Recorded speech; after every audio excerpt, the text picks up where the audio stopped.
Naitwa Violet Mrema, ni afisa lishe, niko hospitali ya rufaa mkoa wa Dodoma. Leo ningependa tuzungumzie kuhusu utapiamlo kwa watoto. Utapiamlo ni ile hali ya mwili kuto kupata virutubishi vya kutosha au kupata virutubishi vingi ukilinganisha na uhitaji wa mwili.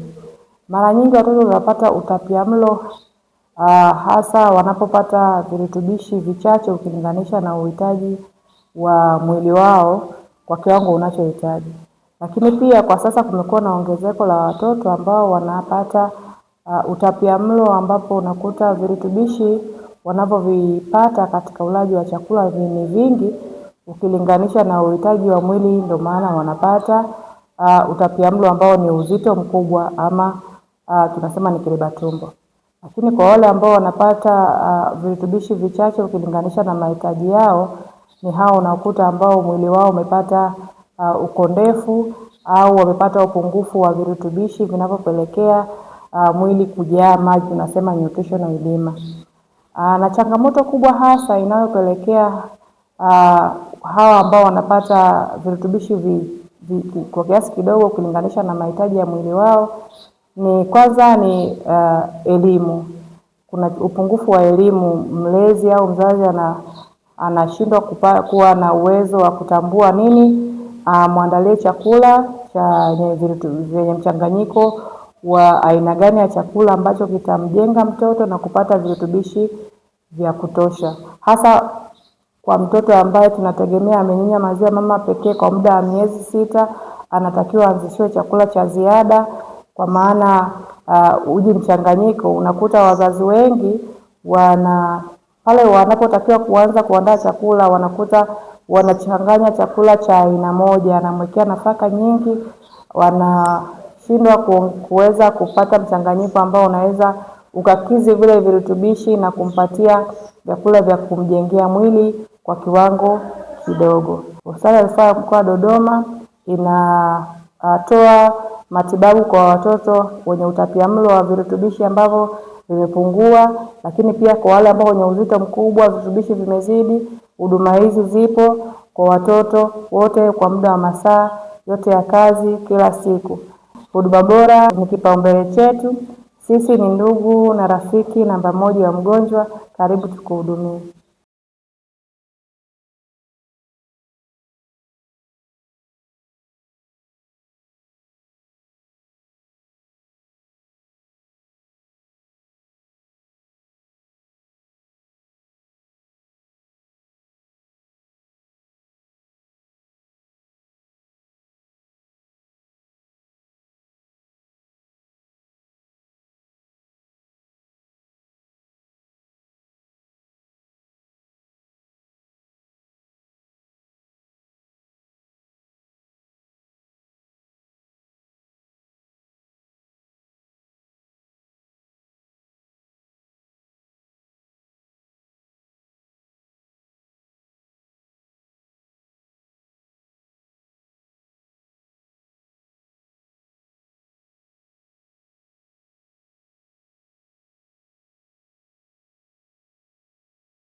na lakini pia tunategemea pia mtoto huyu anapoendelea kupata vyakula mchanganyiko aendelee pia kunyonya, kupata maziwa ya mama kwa muda wa miaka miwili. Ndio maana tunasemaga mwanzo bora siku 1000, kwa maana mtoto anatakiwa anyonye mpaka miaka miwili pamoja na pia atapata hivi vyakula mchanganyiko. Vyakula mchanganyiko vinahusisha makundi yote, lakini wakati wa kuanza kumpatia mtoto vyakula hivi mchanganyiko tunaanza taratibu kwa sababu utumbo wa mtoto nao ni unaanza kupata kitu kigeni. Kwa hiyo inaweza kapelekea akapata changamoto ikiwemo ya kupata choo kigumu. Na changamoto kubwa nyingine ambayo inapelekea watoto kupata utapiamlo ni uchumi. Unakuta kwamba wengine wanasema uchumi ni mdogo, hawezi kukidhi kupata makundi hayo yote 6 ya chakula. Unakuta na kile chakula ambacho anakipata, kama ni aina moja ya chakula, kama ni nafaka ya mahindi, basi atampikia uji huo wa mahindi basi, bila kuweza kupata na kundi lingine, kama labda akamwekea karanga kwenye uji baada ya kupika, au hata maziwa baada ya mwaka mmoja akamwekea maziwa mtoto kwenye uji wake, au hata virutubishi vya karoti anaweza pia akamchanganyia kwenye uji, lakini kulingana na uchumi anashindwa kupata makundi yote haya ya chakula. Watoto unakuta wanapelekea kupata utapiamlo. Changamoto pia nyingine ambayo inapelekea kupata utapiamlo ni pamoja na magonjwa. Kuna watoto ambao wanazaliwa na changamoto za kipindi cha uzazi, amezaliwa na alichelewa kulia akapata, tunasema kwa Kiingereza cerebral palsy. Wengine unakuta kwamba wanapata changamoto katika uwezo wao kutafuna chakula, wa kumeza chakula, wa ulaji. Kwa hiyo vyakula vyao vinahitaji maandalizi ya hali ya juu, kwa maana ya viweze kupondwaponda vizuri mtoto aweze kumeza. Sasa kulingana na ile changamoto ya ugonjwa, mzazi anashindwa namna ya manage huyu mtoto na kusababisha kupata utapiamlo.